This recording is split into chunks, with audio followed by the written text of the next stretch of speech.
পুজো আসবে করে সবার মধ্যেই একটা আনন্দ তো কাজ করে। দেখতে, দেখতে পূজাও চলে এলো। আজ হচ্ছে পঞ্চমী। সকালবেলা থেকে উঠে এই যে ঘরের ধোয়ার কাজকর্ম সেরে নিয়েছি। আর চাও করে দিয়েছি। শরবত সবার খাওয়া হয়ে গেছে। এখন বরমশাইকে চা দিয়েছি। মেয়ে আর আমি দুজনে চা খেয়ে নিয়েছি আগে।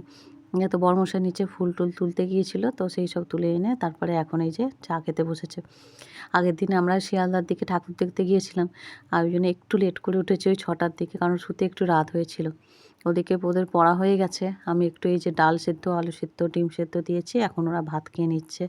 এদিকে আমি স্নান-টান করে নিলাম। পূজা অর্চনা সেরে নিচ্ছি। এখন যেহেতু এই বৃষ্টি হয়েছে, প্রচুর জবা ফুল ফুটছে জানো তো? এখন তো প্রায় বৃষ্টি হচ্ছে। রাস্তার জলও কিছুটা নেমেছে আর কি। চলো পূজাটা সেরে নিই ঝটপট করে। এরপরে আবার রান্না-বান্নার কিছু আছে সেগুলো করব। গোপাল সোনা রাধারানীকে স্নান করিয়ে বস্ত্র পরিয়ে নিয়েছে। এখন ফুল, তুলসী, তারপরে চন্দন সব নিবেদন করে দিচ্ছে।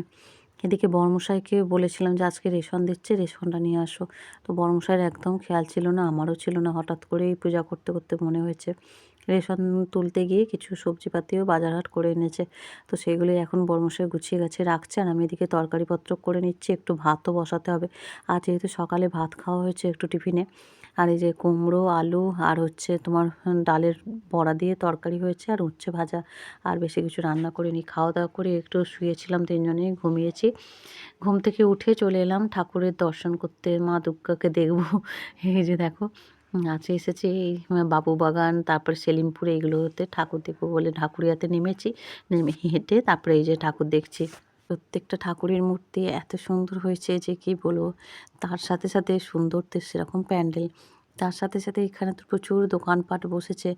ছোটবেলায় মনে হতো যে এটা কিনি, ওটা কিনি। এখন তো অনেকটা ম্যাচুরিটি হয়ে গেছে। এখন আর মনে হয় না যে এটা ওটা কিনি।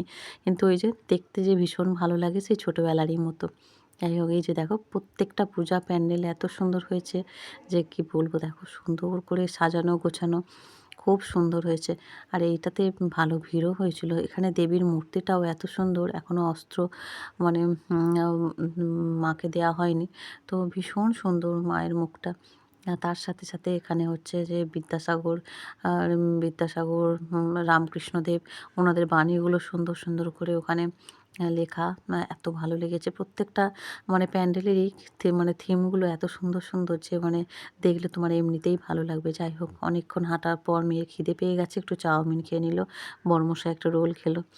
তো মেয়ের চাউমিন পুরোটা তো খেতে পারেনি। আমি একটু খেয়েছি। ওইজন্য আমি আর বিশেষ কিছু নিইনি। ওদের সাথে গল্প করতে, করতে মোটামুটি দেখা কমপ্লিট। বরমশাইরা সোনারপুরে নেমে আবার ঠাকুর দেখেছিল। আমি বাড়ি চলে এসেছিলাম।